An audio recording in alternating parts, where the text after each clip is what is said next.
ఇద్దరు వాడైనా మారాలి, నేనైనా మారాలి. ఇప్పుడు నన్ను కదా ఆయన, ఎందుకు ప్రభు ఇలాంటి భర్తనిచ్చావు? అప్పుడు ఆయన కీర్తనలు 5:8 నీ మార్గము నాకు స్పష్టముగా కనపరచు అని ప్రార్థన చేయి అన్నాడు. అప్పుడు ఆయన మార్గం కనపరిచాడు అనమాట. నీకు నేను ఉపదేశించదని అన్నాడు. చెప్పు ప్రభు, ఉపదేశం ఏంటి అంటే లోకములో ఏవి అవి అలాగనే ఉండొచ్చు, జస్ట్ నిన్ను మారమన్నా అంతే. అన్నీ రైటే, నిన్ను మారమంటే అవి మార్చటంగా చూస్తున్నావు. If you got the revolution you're lucky. మళ్ళీ చెప్పనా, దేవుడు వాడిని వదిలిపెట్టనే బదులు ఆత్మలో ఒప్పుకోవటం అనేది నీకు వస్తే మారు మనసు వచ్చింది అండ్ ఎవ్రీథింగ్ ఈజ్ ఫైన్. మీకు అర్థమవుతుందా?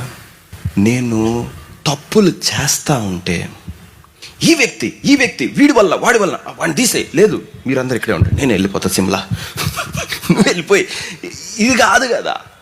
ఈయనేమన్నాడు, వీళ్ళందరూ తప్పు కాబట్టి వాళ్ళు, నేను తప్పు చేస్తాను. ఒక్క నిమిషం, వాటిలతో దేవుడు నిన్ను మార్చమనలా, నిన్ను మారమనింది. ఎదుటోళ్ళనిగా ఎందుకు చూస్తున్నారు? It's in your spirit.